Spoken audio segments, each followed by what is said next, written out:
UFC 326 in the books. We have a new BMF champ. Love made up belts. The big story, obviously, is the announcement of the much anticipated, it's anticipated by the UFC, that's for sure. The White House card, which you can get my reaction right after it happened up here. But let's talk about the card. RoboCop gets his revenge against Bruno Ferreira. Michael Johnson had the most Michael Johnson fight of all time. And you know what? I'm going to say it. I actually had a really good card. I went 5-5 on the main card, and I correctly called exactly how this Michael Johnson, Drew Dober fight would go. That he comes out, that the broadcast crew, mainly it's Joe Rogan and Daniel Cormier, because those two get together and they become little frat boys, but they would spend the majority of the fight, as the kids say, glazing Michael Johnson. Oh my God, his hand speed. Oh, well, he hasn't lost anything at 40. And then he gets clipped because that happens every Michael Johnson fight. He has the hand speed. He looks good. And then all of a sudden he gets knocked the fuck out. I mean, how is he still a main card guy? I was talking to my buddy that I watched the fight with. Michael Johnson must be the ultimate company guy in terms of like, can you fight tomorrow? Because no one's dying to watch a Michael Johnson fight. He doesn't really sell any of his fights. The last fight he sold was the Justin Gaethje fight, and that was just by talking a bunch of shit that he couldn't back up. And it's not like he puts over... Like, Max is a good example. Max, when the UFC switched from the old belts to the new belts, I love the old belts. I thought they looked really good. The new belts I thought looked corny as shit. Max is like, I love them. They look like Power Ranger belts. The BMF belt, everybody shit on it. Max is like, I'll tell you what, right off the bat, I liked it. Like, the UFC could come up with the dumbest idea, and Max Holloway is out there being like, I think it's a great idea. Michael Johnson doesn't do that, and he's not getting like 30 to win, 30 to show. I don't know how the hell he's still on the roster, but yeah, most Michael Johnson shit of all time. RDR didn't look good. I'm sorry, I'm forgetting one. Raul Rosas Jr. goes out there and looked like a poor man's Charles Oliveira against Rob Font. You know, very boring fight. He's kind of becoming a younger version of Bo Nickel in the sense of, as he steps up in competition, the quick submissions aren't there, but he's still able to kind of maul his opponent for 15 minutes. Doesn't do a ton of damage, but just continues to control him and get him in positions where his opponent can't get out of it, and it ends up being a kind of boring fight. And then he hops up and he does this stupid catchphrase that I cannot stand. I mean, some of these guys, like, you know, Pereira with Chama, and then the Chihuahua thing is just like, it ain't it. But he ends up winning the fight. I do feel bad for Rob Font because, like, he just couldn't get anything going because, I mean, Raul Rosas Jr. realized, okay, and correctly so, by the way, it's like, yeah, Rob Font has really good defense, but I'm just going to go out there and do my thing. I'm not going to trade with this guy. RDR ends up looking better than he did in his previous fight, but still not good. Not good at all. It's not a good sign when Ciabarello is, and I know I'm butchering that name, but he's walking down RDR, hands by his side, just kind of bitch slapping him. Like, throwing that right hand, it's continuously landing. RDR's face was like, he wanted no parts of it, but he also realized, I quit on the stool last time. I need to finish this one out.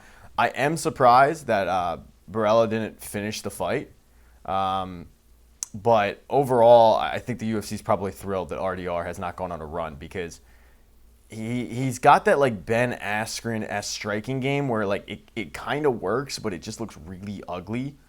And we all know what his actual game plan is going into a fight, which is to utilize his grappling and his ground game. I'll tell you what this does. To me, at least, it shines a light on the deficiencies in Bo Nickel's game.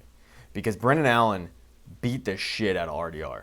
And then you just saw, you know, Kai Barello just go out there or Ciabarello, or however you want to say his name, go out there and you know, just have no issues whatsoever. RDR had a couple nice shots in there, but it was all Barello. And then obviously the main event, which is what we're here to talk about. So as I was watching the fight, I was having a conversation with my buddy, before the fight actually, about the stupidity of the BMF belt. But up until this point, we've had, for the sake of the belt, for the sanctity of the belt, we've had worthy matches that make sense for the BMF model. The BMF model basically is like, we're just going to brawl. We're going to stand here, we're going to trade, we are going to get into a war. And the first one, obviously, being, Masvidal versus Diaz. And that was one-way traffic. That was Masvidal beating the shit out of Nate Diaz. But he was doing it with his fists. People were entertained. People are entertained when it's one-way traffic with your fists. People are not entertained when it's one-way traffic just grappling. And, then you had, obviously, the Max Holloway, Justin Gaethje won. The Max Holloway, Dustin Poirier won. There was Poirier versus Gaethje. Like, there's been these iterations, but all of them have been wars. Because you've got two guys that understand the assignment. They know what they're there to do. They're there to put on a striking show. So to me, that's why it didn't really make a lot of sense to put this fake title on the line when you had a guy that is prone to grapple in Charles Oliveira. It's not like Charles Oliveira won't strike. But what we saw was not a surprise. And for the broadcast crew, and mainly Rogan and John Anik, who I love John Anik, but for them not to understand why the crowd was upset. The crowd is sold on a BMF fight. And obviously a lot of people now, when you get sold on a BMF fight, are going to have these grandiose ideas of pointing to the ground and the 1-second knockout and all of that. But before that point to the ground, that was a hell of a fight. That was highly entertaining. That was a striking clinic. And when the crowd is sold that and they don't get it, justifiably so, they get mad. If this had been a number one contenders fight, and you can't do an interim fight because it's 155 and we already gave a fake interim title to Justin Gaethje, because God forbid we just say, all right, he's the next in line. But if the UFC did this crazy thing where they didn't treat their fans like fucking idiots, and they simply said, hey, this is a really, really good fight, and the winner of this will fight the winner of UFC Freedom 250. What a name. I don't think anyone's complaining about it, because these are two of the premier guys. And these are two premier names that can draw. But no, we have to put the fake title on the line. And here's the problem that now coincides with Oliveira, the BMF belt, and the problem that the UFC has. Because nothing about Oliveira has ever screamed the BMF situation. Which is, again, my face is bloody, I'm going to bang, I'm going to trade, like, I'm going to stand here, I'm going to go to war. And I love Charles Oliveira, and I think he's a very, very entertaining fighter, and I look forward to his fights. But when you think about that guy, with the blood mask, it is Nate Diaz.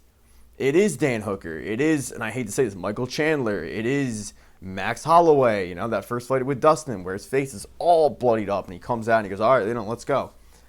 That's the lore of the belt. That is the whole thing with the BMF title.